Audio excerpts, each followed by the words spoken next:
In Congress, July 4, 1776, the unanimous declaration of the 13 United States of America. When in the course of human events it becomes necessary for one people to dissolve the political bands which have connected them with another, and to assume among the powers of the earth the separate and equal station to which the laws of nature and of nature's God entitle them, a decent respect to the opinions of mankind requires that they should declare the causes which impel them to the separation. We hold these truths to be self-evident, that all men are created equal, that they are endowed by their Creator with certain unalienable rights, that among these are life, liberty, and the pursuit of happiness. That to secure these rights, governments are instituted among men deriving their just powers from the consent of the governed. That whenever any form of government becomes destructive of these ends, it is the right of the people to alter or to abolish it, and to institute new government, laying its foundation on such principles and organizing its powers in such forms as to them shall seem most likely to affect their safety and happiness. Prudence indeed will dictate that governments long established should not be changed for light and transient causes, and accordingly all experience hath shown that mankind are more disposed to suffer while evils are sufferable than to right themselves by abolishing the forms to which they are accustomed. But when a long train of abuses and usurpations pursuing invariably the same object evinces a design to reduce them under absolute despotism, it is their right, it is their duty to throw off such government and to provide new guards for their future security. Such has been the patient sufferance of these colonies, and such is now the necessity which constrains them to alter their former systems of government. The history of the present King of Great Britain is a history of repeated injuries and usurpations, all having in direct object the establishment of an absolute tyranny over these states. To prove this, let facts be submitted to a candid world. He has refused his assent to laws, the most wholesome and necessary for the public good. He has forbidden his governors to pass laws of immediate and pressing importance, unless suspended in their operation till his assent should be obtained. And when so suspended,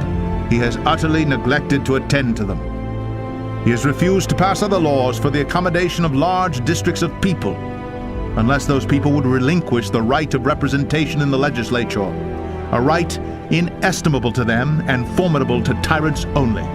He has called together legislative bodies at places unusual, uncomfortable, and distant from the depository of their public records, for the sole purpose of fatiguing them into compliance with his measures. He has dissolved representative houses repeatedly for opposing with manly firmness his invasions on the rights of the people. He has refused for a long time after such dissolutions to cause others to be elected, whereby the legislative powers, incapable of annihilation, have returned to the people at large for their exercise, the state remaining in the meantime exposed to all the dangers of invasion from without and convulsions within. He has endeavored to prevent the population of these states, for that purpose obstructing the laws of naturalization of foreigners, refusing to pass others to encourage their migrations hither, and raising the conditions of new appropriations of lands. He has obstructed the administration of justice by refusing his assent to laws for establishing judiciary powers. He has made judges dependent on his will alone for the tenure of their offices and the amount and payment of their salaries. He has erected a multitude of new offices and sent hither swarms of officers to harass our people and eat out their substance. He has kept among us in times of peace standing armies without the consent of our legislators. He has affected to render the military independent of and superior to the civil power. He has combined with others to subject us to a jurisdiction foreign to our Constitution and unacknowledged by our laws, giving his assent to their acts of pretended legislation, for quartering large bodies of armed troops among us, for protecting them by a mock trial, from punishment for any murders which they should commit on the inhabitants of these states, for cutting off our trade with all parts of the world, for imposing taxes on us without our consent, for depriving us in many cases of the benefits of trial by jury, for transporting us beyond seas to be tried for pretended offenses, for abolishing the free system of English laws in a neighboring province, establishing therein an arbitrary government, and enlarging its boundaries so as to render it at once an example and fit instrument for introducing the same absolute rule into these colonies, for taking away our charters, abolishing our most valuable laws, and altering fundamentally the forms of our governments,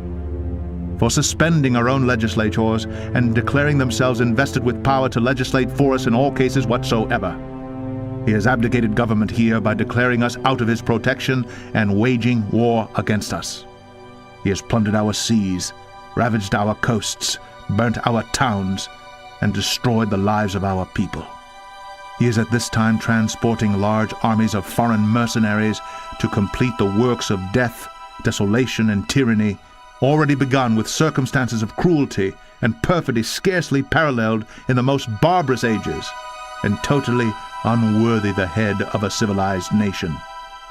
He has constrained our fellow citizens taken captive on the high seas to bear arms against their country, to become the executioners of their friends and brethren, or to fall themselves by their hands. He has excited domestic insurrections among us, and has endeavored to bring on the inhabitants of our frontiers, the merciless Indian savages whose known rule of warfare is an undistinguished destruction of all ages, sexes, and conditions. In every stage of these oppressions, we have petitioned for redress in the most humble terms. Our repeated petitions have been answered only by repeated injury.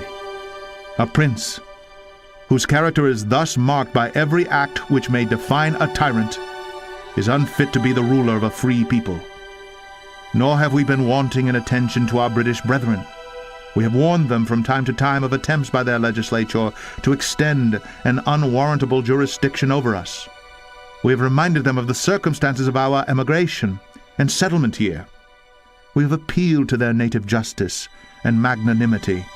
and we have conjured them by the ties of our common kindred to disavow these usurpations, which would inevitably interrupt our connections and correspondence. They too have been deaf to the voice of justice and of consanguinity. We must, therefore, acquiesce in the necessity